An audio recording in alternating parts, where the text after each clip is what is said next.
Dá uma olhadinha no conjunto do curso que a gente vai fazer para a gente poder situar aqui, ó.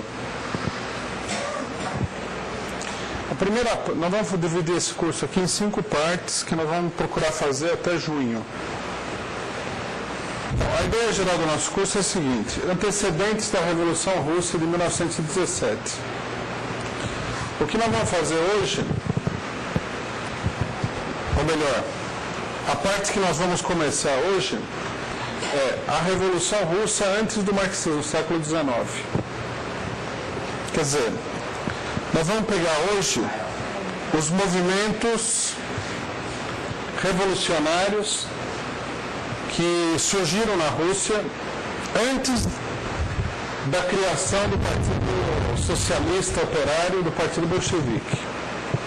Essa vai ser a primeira parte que vamos começar hoje, né? Aí a segunda parte, que nós vamos pegar daqui umas 3 ou 4 exposições, nós vamos ver o fundador do marxismo na Rússia, Plekhanov. Tá? Ele é o iniciador do marxismo na Rússia, nós vamos ver analisar as posições dele. A terceira parte seria a formação do Partido Bolchevique. Quer dizer, antes da Revolução de 1905, como surgiu, como se criou o partido que dirigiu a Revolução Russa de 1917. Quarta parte, a Revolução Russa de 1905, e a última parte, vamos ver os anos que antecederam a Revolução Russa, que são anos de reação e de refluxo do movimento operário. Esse curso, a ideia é que ele seja uma preparação, que ele dê aí alguns fundamentos, algumas informações, para que a gente possa discutir no meio do ano, num curso mais longo, né?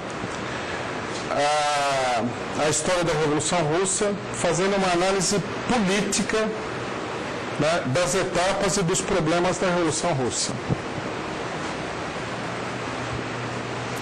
Quer dizer, essa parte que nós vamos fazer aqui, essas 5 partes que nós vamos fazer antes de julho, elas cobrirão de uma maneira panorâmica, logicamente, né, todos os problemas e toda a história da Revolução Russa antes do acontecimento da própria Revolução, incluindo aí a Revolução de 1905, que foi considerada pelos revolucionários russos como o ensaio geral da Revolução de 1917.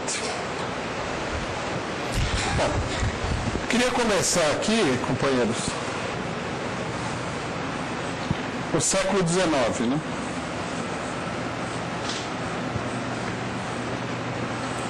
Qual que é a importância de começar uma história da Revolução Russa pelos acontecimentos do século XIX? Tá?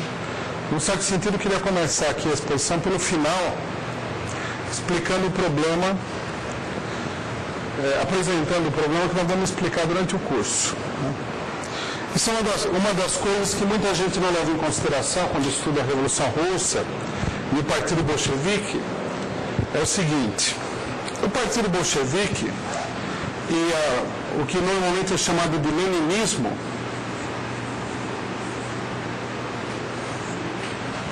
quer dizer, o desenvolvimento do marxismo naquela época, esse fenômeno é produto do marxismo, da teoria marxista, da experiência internacional do movimento operário, porque o próprio marxismo se baseia nessa experiência internacional, mas é um resultado também da experiência nacional do movimento revolucionário russo.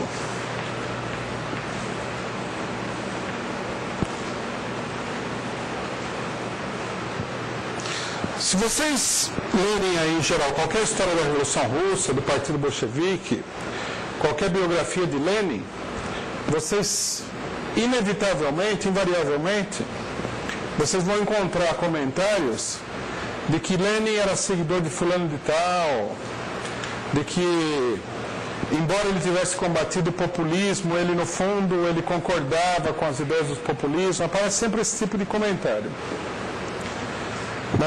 Frequentemente, principalmente os historiadores mais direitistas, apresentam Lenin como seguidor de um dos anarquistas que teve na Rússia mais radicais, chamado Nechayev. Isso tudo é uma confusão desses historiadores. Tá? É uma confusão que, inclusive, obscurece o problema central que deve ser analisado, que é o que nós vamos tentar analisar aqui. Que é que, justamente, a importância da doutrina do bolchevismo, do ponto de vista prático, do ponto de vista da construção do partido, do ponto de vista da formulação das táticas políticas do partido bolchevique, está em que Lenin assimilou de uma maneira profunda toda a experiência revolucionária russa do século XIX. Experiência revolucionária. A Rússia, nesse sentido, ela tem uma peculiaridade, que é que ela concentrou, né, num período de tempo determinado, vamos dizer, mais ou menos 30, 40 anos,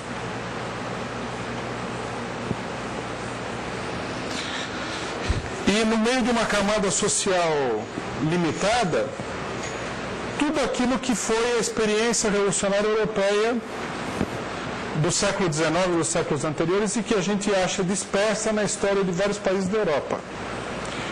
Por que a Rússia tem justamente essa característica? A Rússia tem essa característica porque o país, depois da Revolução Francesa, ele se encaminhou para uma situação, um desenvolvimento revolucionário que esteve presente de uma maneira ou de outra durante todo o século XIX. Ele foi um país onde uma camada média, né,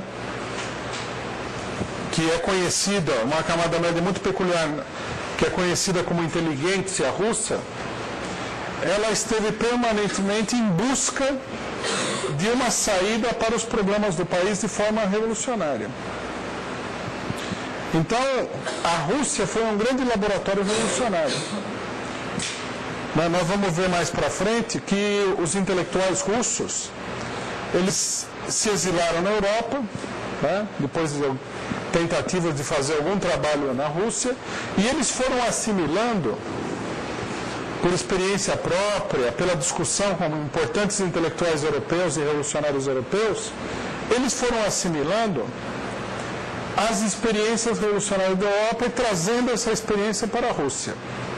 Então, o século XIX na Rússia, ele é, na verdade, um grande debate e um grande laboratório prático de todas as doutrinas políticas imagináveis, com exceção do marxismo. Porque a Rússia era um país agrário, não era um país capitalista, então os problemas que o marxismo levantava não estiveram presentes. Esses vão ser assimilados pelos russos diretamente da Segunda Internacional.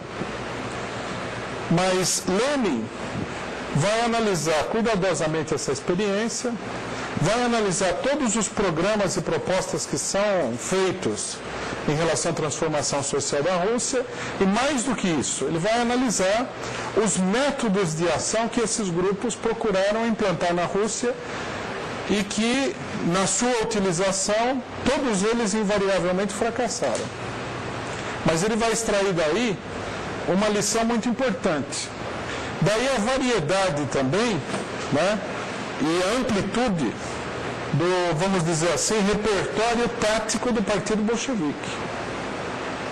Por exemplo, antes que Lenin construísse o Partido Bolchevique na Rússia, houve tentativas de conspirações para tomar o poder.